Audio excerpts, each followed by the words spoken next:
Buenas tardes a todos los asistentes. Uno, dos, tres. Bueno. Buenas tardes a todos los asistentes. Damos la bienvenida al doctor Javier Ortiz, que va a estar a cargo de impartirnos este taller de propiedades mecánicas de los biomateriales. Le damos la bienvenida y le cedemos el uso del micrófono.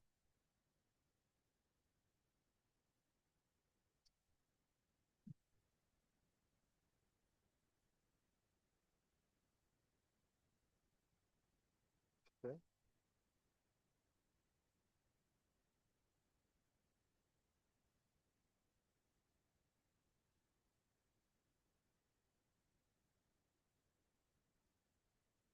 ¿Listo? Sí. Hola, ¿qué tal? Muy buenas tardes. ¿Por su ocupa? Sí, gracias. Me presento nuevamente, soy Javier Ortiz, vengo de la Universidad Michoacana de San Nicolás de Hidalgo y a nombre del Nodo Morelia, pues estamos muy contentos de estar por aquí con ustedes. Vamos a hablarles un poquito en este taller de propiedades mecánicas de los biomateriales. Entonces, pues vamos a comenzar. También mi colaborador, el doctor Marco Antonio Espinosa Medina, nada más no pudo estar el día de hoy aquí con nosotros, pero igual les mando un cordial saludo para todos ustedes. Creo que no levanta. Esta. Ok, pues el contenido de la presentación va a ser una breve introducción, mencionar por ahí la relevancia de lo que puede ser las propiedades mecánicas en lo que es el área de ingeniería de tejidos. Vamos a ver los diferentes ensayos que hay de estas propiedades mecánicas y cuáles son ellas mismas. Y al mismo tiempo, pues vamos a ver algunas aplicaciones concretas de ellas. Quiero decir, vamos a tener por ahí, hablándoles un poco sobre lo que hacemos en el laboratorio donde trabajo. Es la Facultad de Ingeniería Mecánica, entonces hacemos caracterizaciones de estos biomateriales. ¿Qué son las propiedades mecánicas? Para empezar, pues las podemos definir a grandes rasgos o muy generalmente como cómo es que reacciona un material ante diferentes fuerzas. Generalmente, de las pláticas que he visto y de lo que creo que va a haber justamente enseguida en el marco de este mismo congreso, yo creo que parte de todas las caracterizaciones que se están haciendo, una de ellas son las propiedades mecánicas. Y son relevantes porque el material que estamos diseñando, el material que estamos desarrollando, está o va a estar sometido siempre hacia fuerzas físicas, sean de la naturaleza que sean. Inclusive vamos a tener algunos escenarios bastante complejos donde una sola prueba mecánica no me va a ser suficiente para poder caracterizar por completo mi material. Entonces, pues vamos a ir viendo por ahí que para caracterizar por completo el material vamos a ocupar diferentes caracterizaciones o pruebas mecánicas. Parte de lo que vamos a estar nosotros también reportando, sí, nada más para cambiarla, sí, nada más que para cambiar la presentación es, sí, sí. Parte de lo que vamos a caracterizar nosotros, vamos a obtener una zona elástica, es decir, vamos a aplicar una fuerza y el material va a volver a su longitud inicial. Una zona plástica, es decir, después de que yo ya pasé esa zona plástica, mi material ya se queda vencido por completo, entonces ya no tiene un regreso hacia la longitud inicial. Un límite de resistencia, que es decir, la fuerza última que alcanza mi material antes de colapsar o antes de deformarse por completo, y una fractura. Entonces, lo vamos a ver un poco más adelante, incluso en algunos de lo que tengo por aquí preparado. Como les dije, pues básicamente en todos los ámbitos de lo que es ingeniería de tejidos e inclusive fuera de ella vamos a estar viendo estas propiedades mecánicas.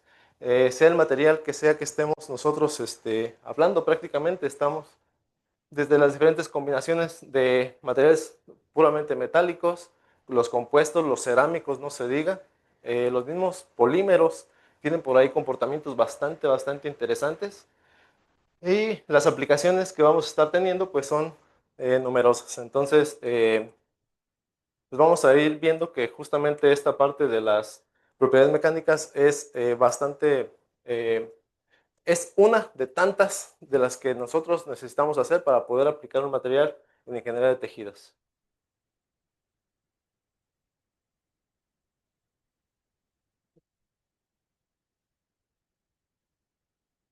Ya. Vamos a comenzar con la resistencia y la tensión. Al menos en la área ingenieril, que es donde yo me desarrollo, es de las pruebas más clásicas que tenemos, o es de las pruebas que de un inicio, inclusive en las clases, es lo primero que vemos. Generalmente, sea el material que estemos tratando, sea un material estructural, como lo pueden ser los aceros, o ya llevándolo hacia lo que vamos a hablar hoy, que son las propiedades mecánicas, vamos a comenzar con una probeta muy similar en forma a lo que estamos viendo, es decir, una probeta donde en la parte central es un poco más estrecha que en los extremos donde colocaremos un par de mordazas. ¿Para qué hacemos esta parte? Estos pequeños radios que tenemos aquí y esta parte estrecha, pues funcionan como concentradores de esfuerzos. Un concentrador de esfuerzo quiere decir que voy a tratar de hacer que la zona donde falle sea la parte central. Entonces voy a tratar de que por ahí falle. Generalmente en el área de biomateriales, donde voy a estar haciendo más uso, por así decirlo, donde va a ser más relevante la resistencia a la tensión, va a ser para algunos tendones, ligamentos, piel, no se diga, para suturas o para mallas protésicas. Justamente estos materiales pues son materiales bastante complejos, entonces como vamos a ver en siguientes presentaciones, eh, si lo comparamos con un material puramente ingenieril, tiene comportamiento bastante diferente. Entonces vamos a ocupar caracterizarlo específicamente. Justamente ahí en esta es la máquina que tenemos en el laboratorio de nosotros, es una máquina que es dedicada exclusivamente para biomateriales o materiales blandos y tiene la característica de que es sensible hacia las fuerzas que estamos nosotros aplicando. La parte de abajo es fija, entonces en la parte inferior es donde fijamos el material y la parte superior tiene una celda de carga que es la que me va a registrar la carga que estoy aplicando en unidad de newtons y vamos a estar aplicando una fuerza que en este caso va a ser opuesta a la parte inferior, es decir, vamos a estirar esa pieza. Concretamente lo que tenemos ahí probando es un trozo de piel, es una parte de la oreja de cerdo. En ese estudio concretamente nos interesaba conocer, no, no hay problema,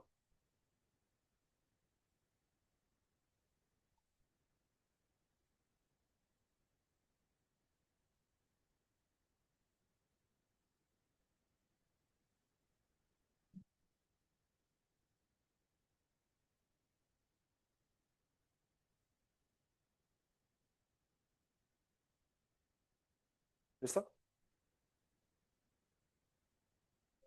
Sí, sí, ok. Les comentaba que lo que tenemos aquí, justamente aquí analizando, es un trozo de oreja de cerdo. Nos interesaba saber cuál es la resistencia a la tensión para un dispositivo que se estaba diseñando. Eh, Por lo que respecta al laboratorio donde trabajamos, no tenemos permisos para realizar análisis con tejidos humanos. Entonces, nos es muy difícil de acceder, nos sería muy difícil acceder a ellos. Lo que hacemos entonces es tomar propiedades de animales que los tejidos de interés son más o menos similares a lo que nosotros pretendemos trabajar y en ese caso hacemos la traslación para hacer un diseño completo. En este caso, la alumna que estaba trabajando este tema en concreto está desarrollando un pequeño dispositivo para medir nivel de glucosa en sangre a través de un pequeño arete en la oreja. Entonces, era interesante o era relevante para nosotros porque si ese dispositivo tenía una fuerza de fijación bastante alta, podría llegar a dañar el tejido. Y como era dirigido para personas diabéticas, también lo que habíamos nosotros revisado es que este tipo de personas también presentan una alta probabilidad de presentar daños en su piel, entonces es bastante delicada. Entonces tuvimos que hacer pruebas mecánicas con esta parte del lóbulo de la oreja de cerdo y de ahí se extrapoló para poder sacar la resistencia máxima que podíamos darle a ese dispositivo. Entonces, es un ejemplo de los que vamos a estar por ahí viendo. Eh, Concretamente, tenemos estas partes de la probeta. Vamos a comenzar con una longitud total, que es donde en los extremos, donde vamos a fijar las mordazas que van a hacer la tracción. En la parte central tenemos la longitud inicial, es decir, nosotros para poder generar una longitud inicial vamos a no partir de la longitud total de la probeta, sino en el centro donde vamos a hacer el análisis. Vamos a marcar, podría ser unas marcas o podría simplemente marcar como longitud inicial. Y la área reducida, que son los concentradores de esfuerzos, que es donde pretendemos que se ejerce esa falla. Eh, la gama es bastante, podríamos tener unas fuerzas sostenidas hasta la fractura, es decir, incrementar hasta que se rompa ese material. Podríamos también generar ciertos ensayos cíclicos donde estemos aplicando fuerza y relajación para ver cómo es que reacciona esa, esa, esa muestra que tengamos analizando ante carga y descarga de fuerza. Y generalmente se recomienda que también, si estamos hablando de una muestra biológica, que se realice a los 37 grados y que sea de una manera lo más inmediato posible después de haber obtenido la muestra. ¿Por qué? Porque también las bacterias y demás factores ambientales puede ser que estén afectando a mi muestra. Entonces, las condiciones de ensayo, pues sí debe de cuidarse, sobre todo la inmediatez, hidratación y temperatura.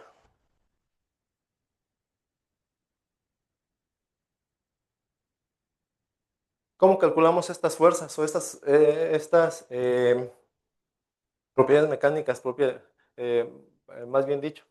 Vamos a calcularlas. Lo que más va a interesar por ahí es el esfuerzo. Vamos a calcularlo dividiendo la fuerza que tenemos entre el área inicial, a eso se le llama el esfuerzo ingenieril, y la deformación que tengamos en la parte inferior de la gráfica, pues lo vamos a calcular dividiendo el cambio de la longitud entre la longitud inicial. Eh, Son cálculos relativamente sencillos, sin embargo el análisis muchas veces llega a hacerse un tanto complejo por el comportamiento justamente de estos materiales, porque si bien cuando estamos hablando de algunos materiales como plásticos rígidos, inclusive algunas fibras, el comportamiento es completamente lineal, pero cuando tenemos algunos materiales, inclusive como la propia piel que les acabo de mencionar, el comportamiento ya no es lineal. Entonces, un análisis del estilo un tanto más clásico de ingeniería no me es suficiente a mí para poder describir ese comportamiento del material. Entonces tengo que recurrir a a otro tipo de análisis, que es un análisis un tanto más numérico.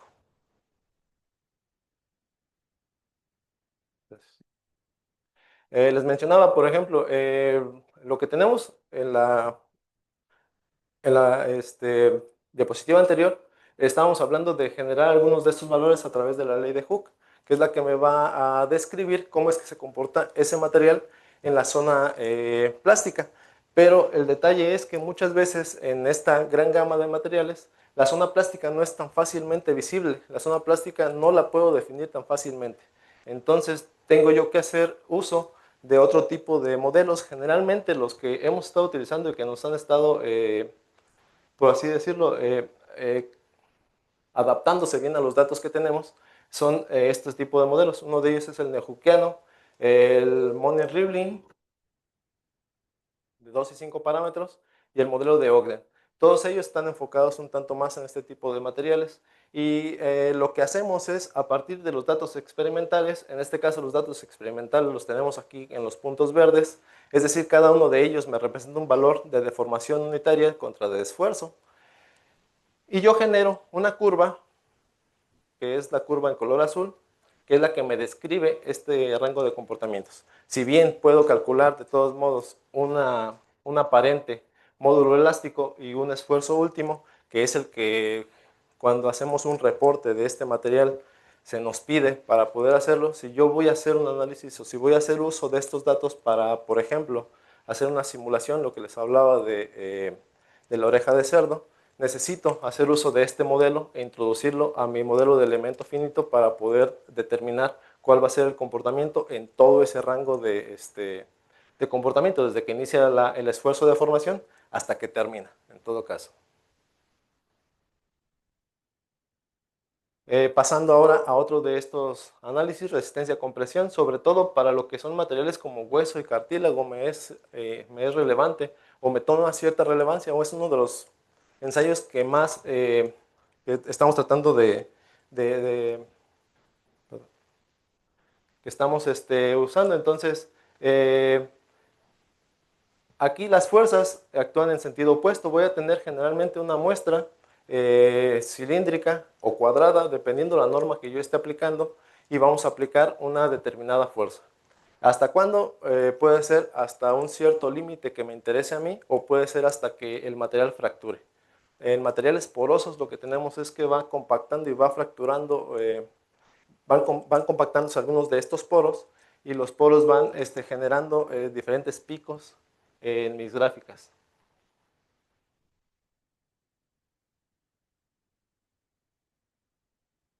Gracias. Y pues algunos de ellos es interesante ver por ahí justamente cuál es la carga fisiológica que vamos a aplicar y de algunos de ellos inclusive no me es suficiente el ensayo de compresión porque el sistema puede llegar a ser bastante más complejo. Caso concreto de reemplazo de algunas articulaciones, el, el escenario no es solamente compresión, sino que tenemos compresión, tenemos también un poco de torsión, tenemos inclusive por ahí esfuerzos que le llamamos esfuerzos cortantes. Entonces, tenemos que ser cuidadosos a la hora de reportar un valor que si bien me sirve bastante, el escenario de ese valor no es completo todavía.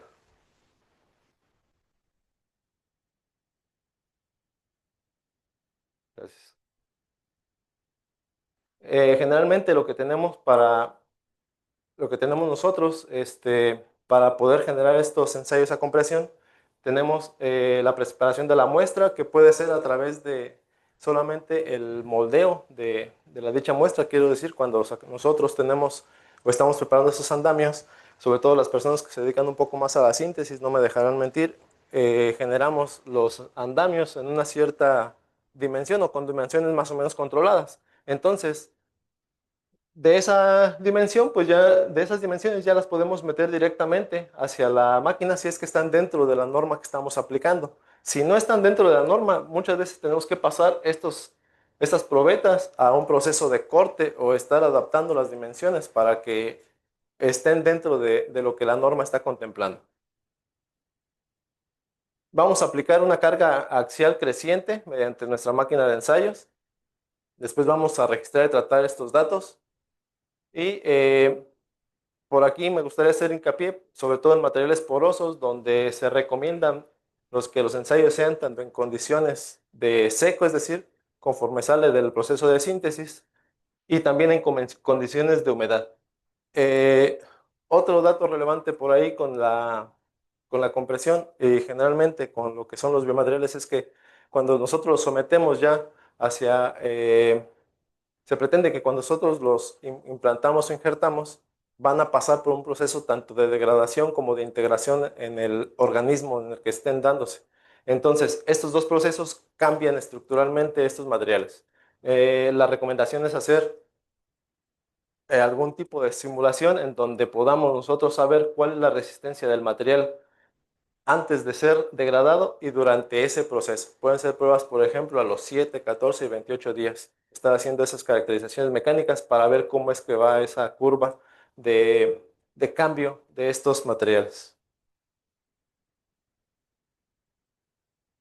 Y el cálculo de las curvas de esfuerzo de formación, que es la que me va a proveer a mí de esta información necesaria, se hace de manera muy similar al ensayo de tensión. Es decir, el esfuerzo lo vamos a calcular dividiendo la fuerza aplicada sobre el área y la deformación dividiendo el cambio de longitud entre la longitud inicial. Y podemos tener de la misma manera comportamientos completamente lineales o comportamientos que son ya no lineales y que ahí también tendríamos que aplicar algún modelo para predecir o para poder nosotros eh, describir todo este comportamiento en ese rango de esfuerzo de formación. Interesante también por ahí, cuando nosotros humedecemos esos materiales, vamos a tener algunos materiales con comportamientos viscoelásticos. Entonces, también ser conscientes por ahí de ello. Muchas veces estos ensayos que acabo de escribir no son suficientes, entonces tenemos también otro de ellos que es el ensayo de flexión, en donde el más clásico es la de flexión a 3 puntos, en donde tengo 2 puntos en la parte inferior que actúan de soporte, mi probeta que está en la parte central y una carga en la parte central. En este caso tengo la parte inferior a tensión y la parte superior a compresión. El detalle de este tipo de ensayo es que la información que me proporciona, eh, debemos ser cuidadosos con ellos porque se generan los dos tipos de esfuerzos. Entonces, pues en algunos de los que pueden ser útiles son para huesos largos como el fémur y en algunos huesos craneales, para ver por ahí cómo es que tenemos este tipo de condiciones y poder evaluar esa estabilidad. Otro de ellos es el ensayo de torsión, donde se evalúa generalmente esfuerzo cortante.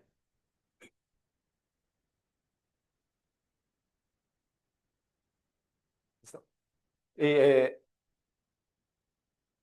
este ensayo se trata de tener la parte inferior fija completamente en la mordaza que esté fija. El espécimen está en la parte central. Una segunda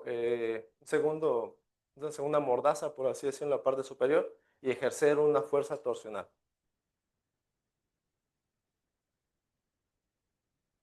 Y lo que voy a obtener de ahí, en vez de obtener una curva esfuerzo-deformación, va a ser una curva de torque, el torque resistido, contra del ángulo que estoy aplicando. Algunas otras de la información que va a aportar esto es un módulo de elasticidad en corte, una resistencia a la deformación, una resistencia final, que es decir, donde se haga la ruptura de ese material, y un módulo de ruptura justamente en el corte, aparte de la ductilidad que me puede estar aportando. Y tendríamos diferentes tipos de ensayos de torsión. Sería uno que sería solamente torsión. Sería axial torsión, donde se aplicarían fuerzas axiales, tensión o compresión. Aparte de esta sería específicamente, por ejemplo, para eh, cartílago en la zona de la rodilla. Es interesante por ahí ver cómo es que se comporta bajo todo este tipo de condiciones. Puede ser un ensayo total de fallo, en donde se tuerce ese espécimen hasta el fallo, o puede ser uno donde yo sostenga la carga para ver cuál es la reacción que tiene mi probeta ante esa carga específica. Y por ahí están las normas que son aplicables para este tipo de ensayo, donde inclusive hay una que es específica solamente para torsión de tornillos óseos, para por ahí corregir algunos tipos de fracturas. Y está otra norma, la ISO 7206, que es para resistencia de fatiga en implantes artificiales de cadera. Entonces tenemos normas específicas para para los diferentes tipos de ensayos, tenemos normas específicas las cuales hay que seguir para poder estar dentro de esas condiciones que nos plantea la norma. Voy a empezar a hablarles entonces ahora de las diferentes características que hemos hecho por ahí en el laboratorio. Una de ellas es sobre diferentes composiciones de andamios que se utilizan o que se pretenden utilizar para sustitutos óseos. En la máquina de ensayos que tenemos se llevaron hasta, en este caso, para estas concentraciones diferentes, estas composiciones se llevaron hasta una compresión de 70%. Entonces, sometimos en este caso solamente 3 muestras por cada concentración, de la cual nos sirvió para la toma de decisiones. Estas composiciones, la primera composición tenía un 40% de biovidrio, un 60% de ácido poliláctico, y por aquí les muestro las dimensiones de la probeta. En este caso estamos hablando de 6.75 milímetros de diámetro por 11.87 de altura. Se fijan, son dimensiones relativamente pequeñas, son andamios bastante pequeños. Entonces, la máquina de ensayos es capaz de analizar y tener la sensibilidad suficiente para ellos. Una desventaja de la máquina que estamos teniendo es que para materiales bastante rígidos, la fuerza máxima que me permite no me es suficiente para llegar hasta la fractura, entonces me quedo por ahí solamente en la parte elástica, que es, digamos, la desventaja que tendría yo de utilizar esa máquina específicamente, pero sin embargo, para el detalle fino me sirve bastante. Otra composición de ellas, 50-50, y vamos cambiando por ahí los porcentajes de biovidrio y ácido polieláctrico. Entonces, a partir de esto, obtuvimos las curvas esfuerzo-deformación, que si se fijan son de comportamiento no lineal, son bastante similares ellas, pero la particularidad que tenemos es que el esfuerzo máximo que me soportan es diferente cada una. Entonces, este tipo de información me sirve para, dependiendo de la aplicación a la que yo quiera dirigir mi biomaterial, si no está alcanzando los límites de esfuerzo que el tejido objetivo que yo pretendo sustituir tiene de manera natural, entonces tendría que, por la parte mecánica, descartar ese material o esa composición al menos y ver qué otra es la que me puede funcionar.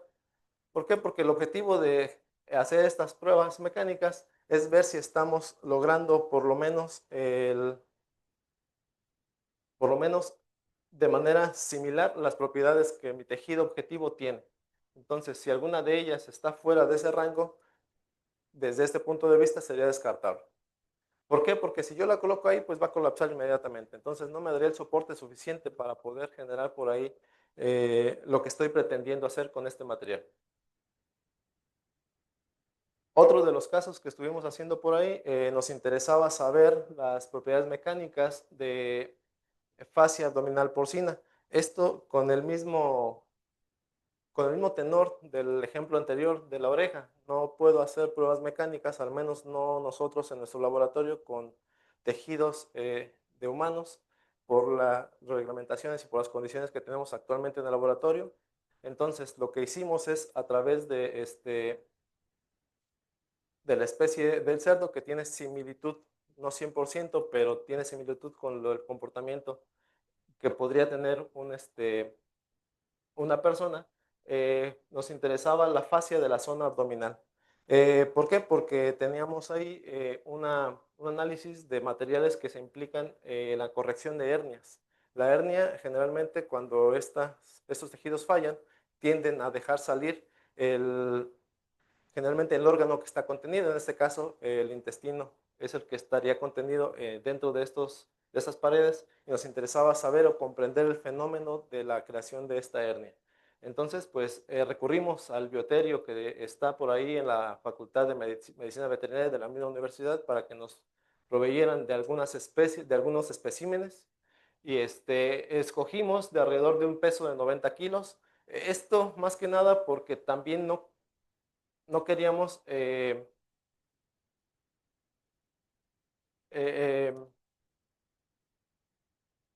tomar especímenes bastante de menor edad. Entonces, también lo que hicimos es tomar estos especímenes ya que estuvieran cerca o muy cerca de que fueran aprovechados para carne. Es decir, no fue un sacrificio exclusivamente para poder hacerlos, entonces se aprovechan para la parte de carne y tomamos el tejido nada más que nos interesaba.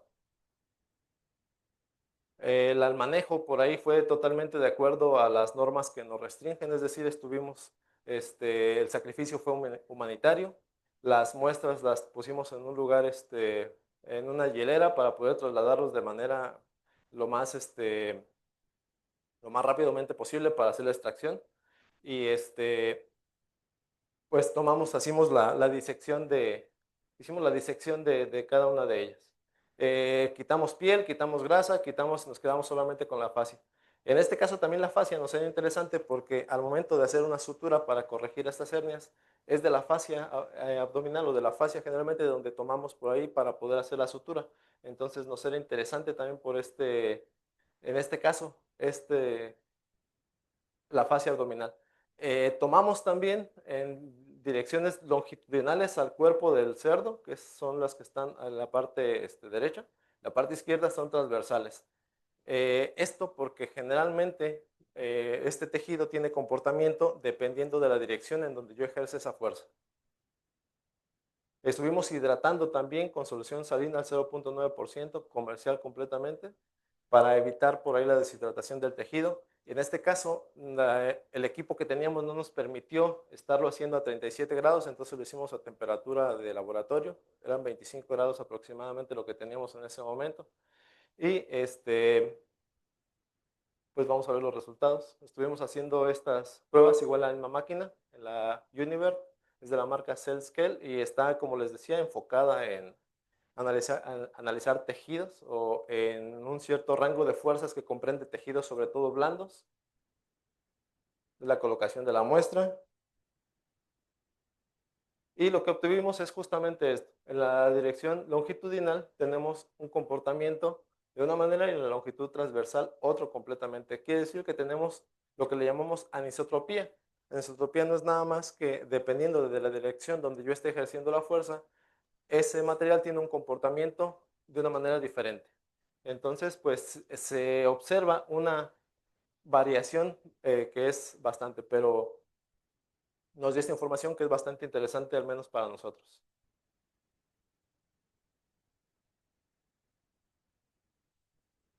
Y con el objetivo de describir este comportamiento, como no es lineal, un módulo elástico aquí no me describe, no me alcanza a decirme a mí no mucha información. Entonces lo que tuvimos que hacer,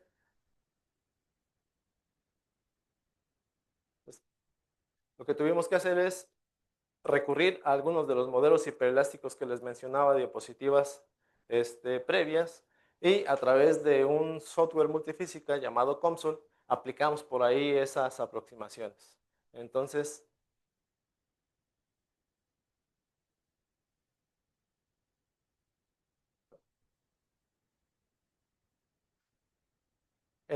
de las dos curvas que yo tenía anteriormente, ahora ya tengo dos modelos que me lo representan. Un modelo para la dirección longitudinal y un modelo para la dirección transversal.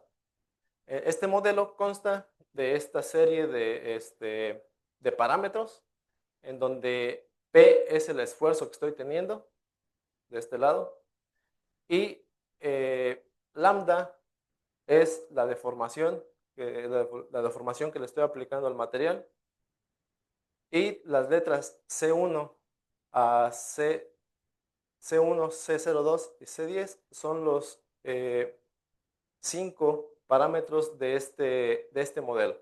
Entonces, si yo en determinado momento necesito hacer uso de estas propiedades, puedo volver a ingresar este modelo hacia mi software de elemento finito y predecir qué es lo que pasa en una cierta condición específica en este material. De igual manera tenemos en los puntos verdes, son los datos obtenidos experimentalmente, que son los de esta gráfica. Experimentalmente estos son los datos que yo tengo. Y la curva azul es la que es generada a través de esta ecuación para cada una de las dos direcciones. La dirección longitudinal en el cuerpo de dicho cerdo y la longitud transversal. Por ahí utilizamos tres cerdos, entonces el promedio de los tres.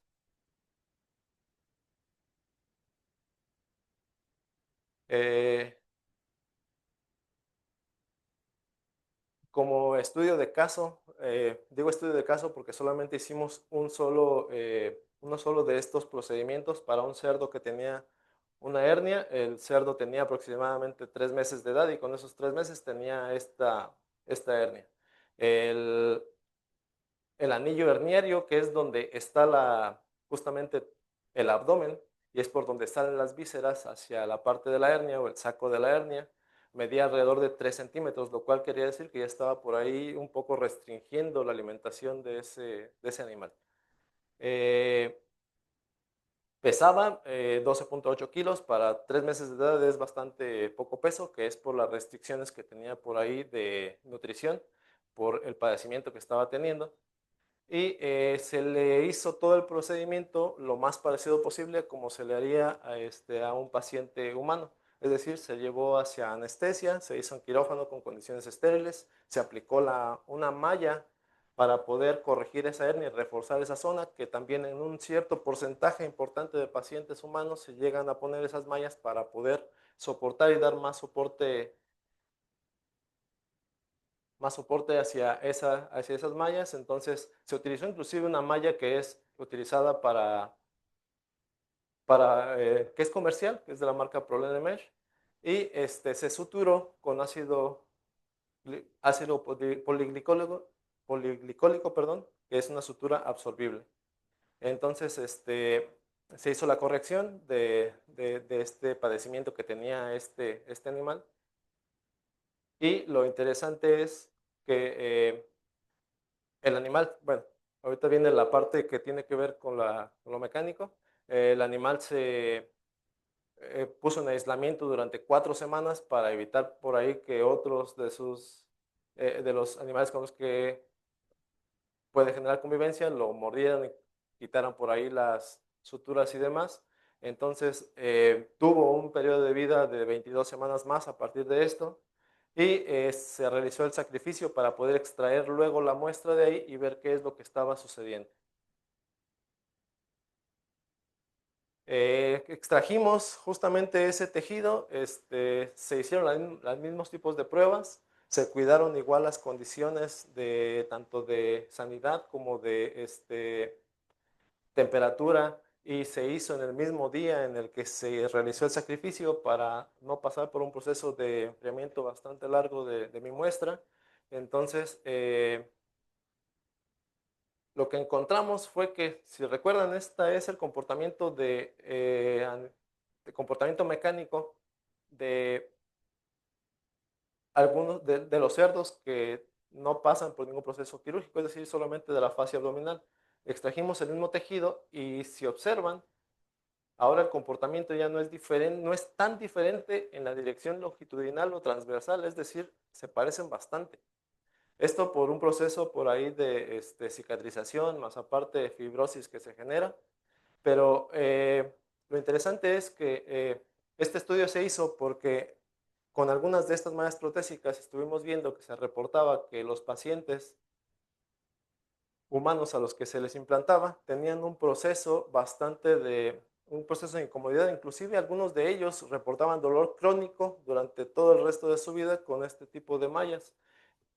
De lo que nos corresponde, podemos deducir que parte de esa incomodidad o de ese dolor puede ser generada porque el tejido, después de haber cicatrizado y de ser implantada la malla, ya no tiene un comportamiento tan parecido a lo que pueda ser el comportamiento natural. Inclusive si ven los valores, el esfuerzo último que estamos reportando en la fascia es de alrededor de 1.5 megapascales y acá se reduce a 0.6 y rompe. Es decir, es un comportamiento mucho más rígido.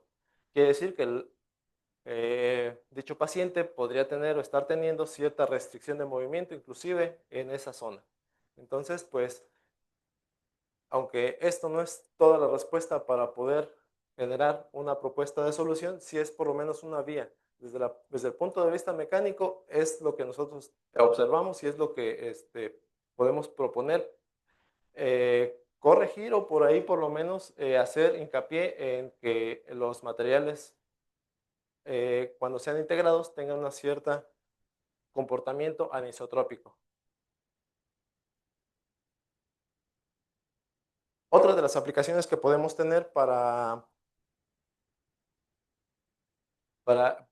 a partir de las propiedades mecánicas es que, sobre todo cuando estamos hablando de regeneración ósea, parte de los estímulos que les aplicamos a estos andamios es un estímulo mecánico. Este estímulo mecánico, sobre todo con cierto tipo de células madre, dependiendo qué tanto estimule mecánicamente yo estas células, van a predecir, van a formar o no hueso o ciertos otros tejidos. A esto se le conoce como mecanorregulación. Entonces, hay inclusive voy a mostrarlo un poco más adelante, pero hay inclusive un modelo de mecanorregulación que es medianamente utilizado y que nos predice, de acuerdo a lo que estemos aplicando de esfuerzo, cuál va a ser el tejido formado en ciertas zonas. Este trabajo es de un alumno de licenciatura y lo que se hizo aquí fue justamente diseñar ciertas geometrías bastante simples para poder luego ser pasadas, por ejemplo, a una impresora 3D.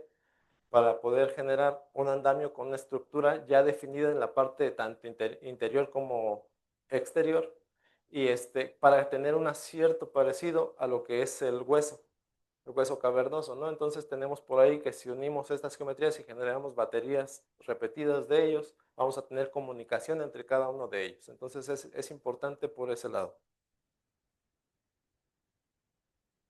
Generamos para poder hacer este análisis arreglos lineales de 2 por 2 por 2 estructuras para no hacerlo demasiado pesado para el análisis computacional, de tanto de una como de otra geometría.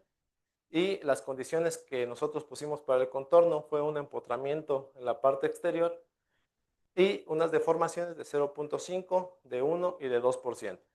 Entonces, el material que estuvimos nosotros simulando, tomamos las propiedades mecánicas de PLGA. Y este es el modelo de mecanorregulación ósea que les platicaba. Entonces, dependiendo la deformación deviatórica en Y0, marcada como Y0, y a partir de los esfuerzos principales, este modelo me está prediciendo si tenemos cierta reabsorción, perdón, hueso maduro, hueso inmaduro, cartílago o tejido conectivo. Entonces, aplicando este modelo hacia los andamios que estábamos proponiendo, tuvimos estos resultados.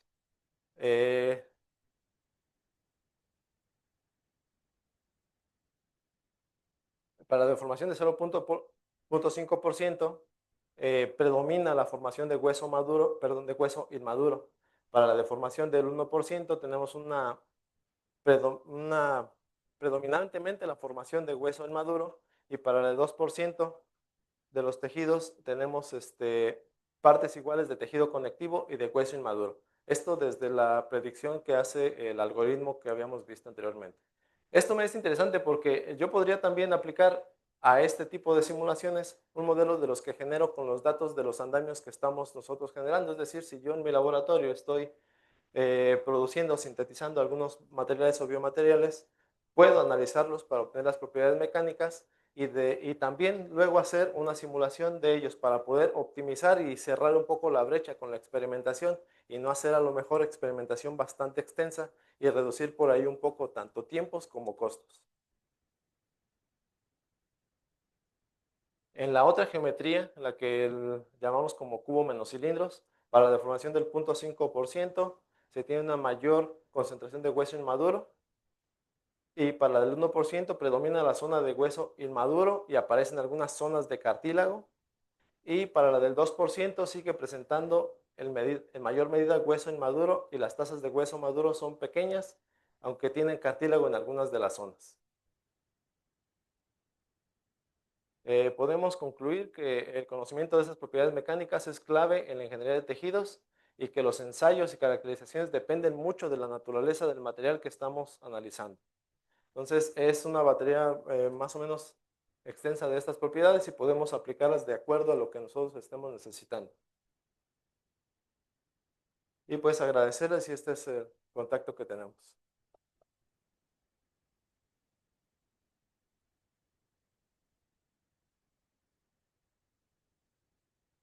Sí. ¿Dudas?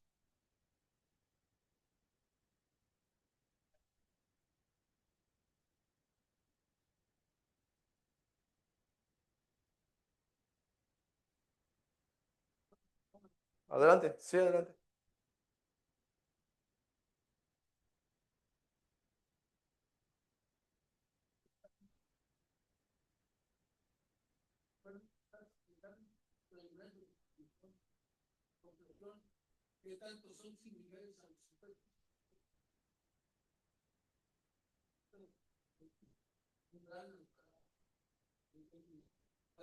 Sí.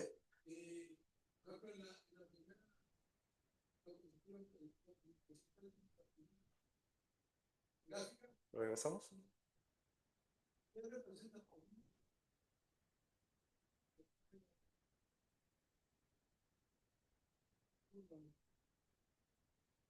Atrás, ¿verdad?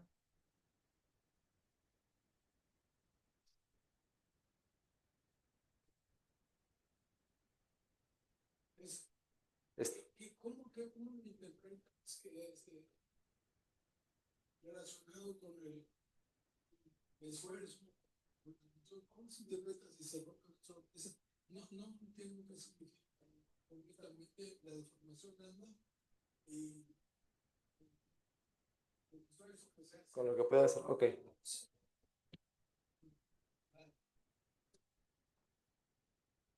Lo, lo explica un poco mejor, creo que esta, para atrás, por favor.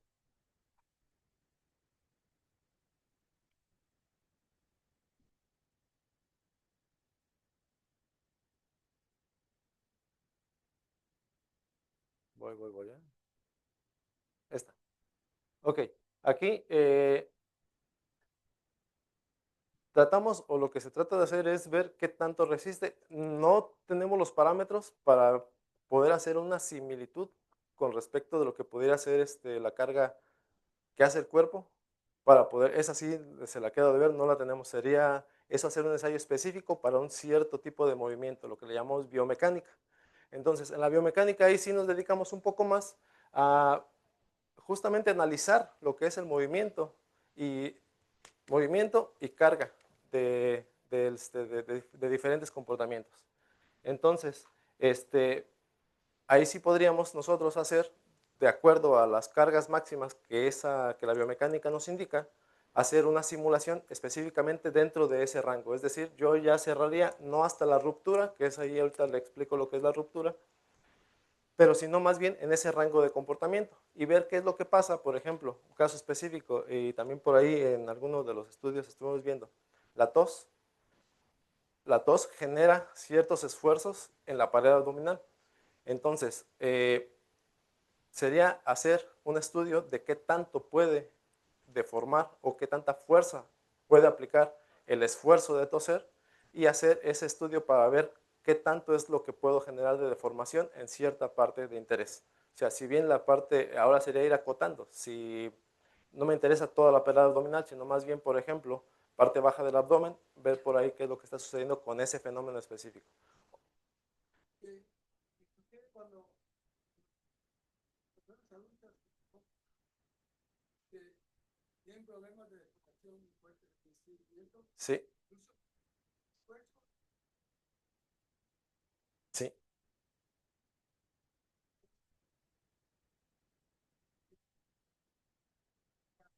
sí.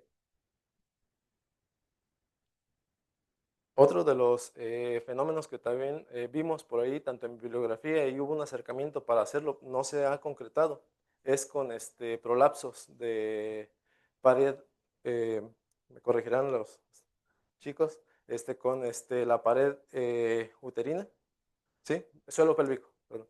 Un suelo pélvico, entonces hay también por ahí, dependiendo de algunos procedimientos, inclusive hay casos donde hay prolapso, entonces hay que reforzar esa pared de suelo pélvico en algunos casos. Eh, pero va siempre un poco acotando, justamente controlando esas condiciones para ver cuál es esa fuerza que la puede romper. Y muchas veces no podemos decir cuánto es lo máximo porque también depende de cada persona si ya tiene algún daño o si hay o gordo, obeso, inclusive alguna condición genética que pudiera estar afectando ahí. Sería un compilado más bien de bastante información para poder generar ese tipo de información. Sería con bastante.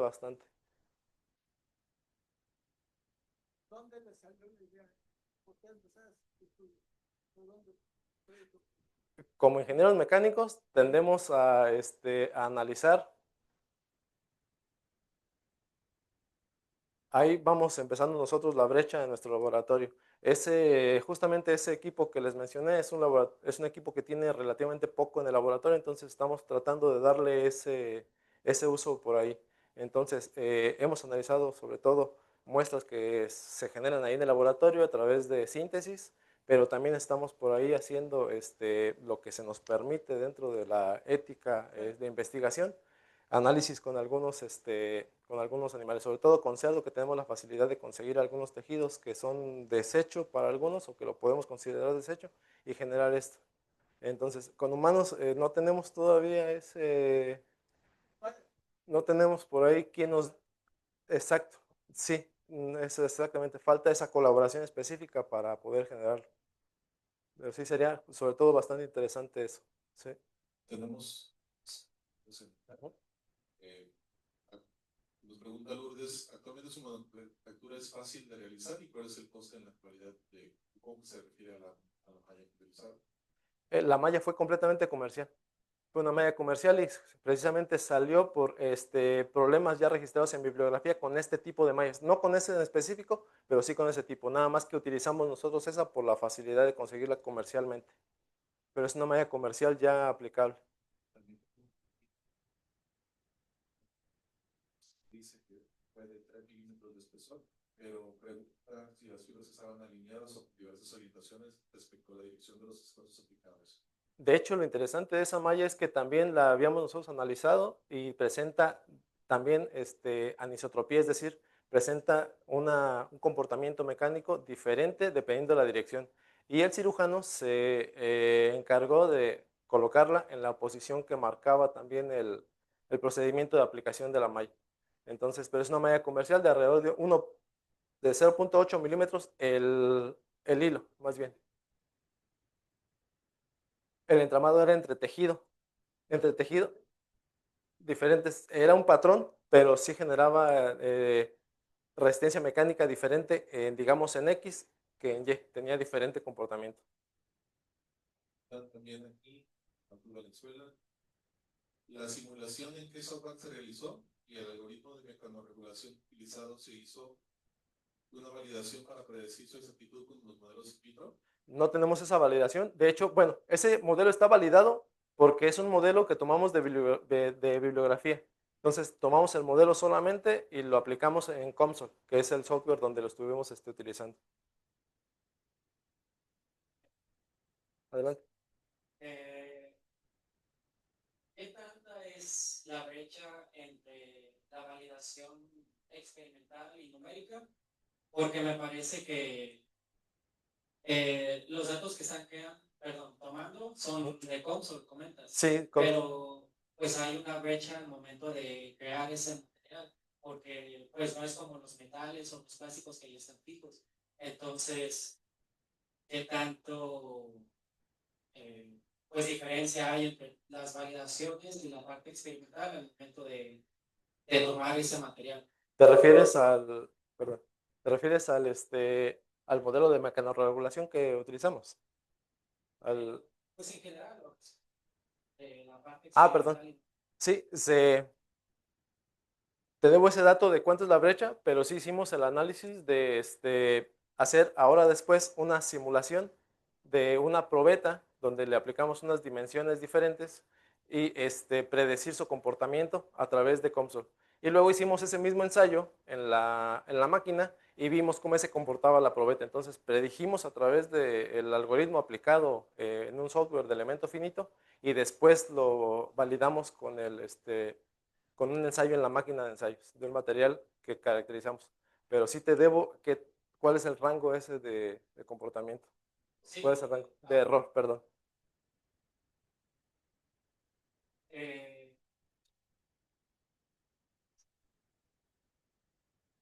son resultados que tienen que ser idealizados de momento o Sí, de un animal en específico, pues, porque hay un material fijo. sí, exacto. Sí, no tenemos de momento un material fijo como para eso, ¿no? Pero lo validamos a través de una simulación y luego volver a hacer una de las pruebas mecánicas otra vez con condiciones diferentes a las que estuvimos realizando el ensayo. Pero sí, cambiamos las dimensiones de la probeta.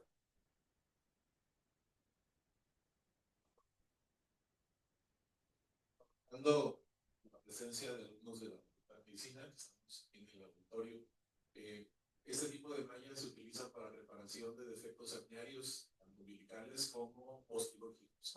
Y quería preguntarle si en el análisis que se realizó se tomaron tensiones en más de 2 puntos, porque el fracaso de este tipo de cirugías depende mucho de la fiabilidad del tejido sobre el que se fija en el paciente. Si el paciente tiene defectos herniarios consecutivos, es probable que tenga ya un defecto de pared y muchas veces los cirujanos, en conciencia de ello, fijan las mallas en más puntos que los que dice el instructivo. Entonces quería saber si había un análisis de más de los puntos. Sí, sí se hizo la colocación no solamente en el alrededor de donde estaba el anillo herniario, sino que se extendió. No recuerdo el porcentaje de excedencia que se aplicó alrededor del anillo herniario, pero sí se aplicó por fuera. Y se aplicaron suturas tanto en la parte exterior de la malla como cerca del punto donde, aparte de la sutura misma de la pared abdominal. Entonces fue una malla de refuerzo. Sí se consideró por ahí hacer lo más parecido como nos marcaba el procedimiento quirúrgico. Sí. Y de aquí otra pregunta. ¿La máquina para hacer los ensayos de pruebas mecánicas fue comprada o fue construida por ustedes por su alta sensibilidad? Fue comprada, de hecho fue comprada específicamente por el tipo de materiales que se estaban generando en el laboratorio. Y aprovechamos por ahí para darle bastante uso a la máquina, pues aprovechar también con materiales biológicos.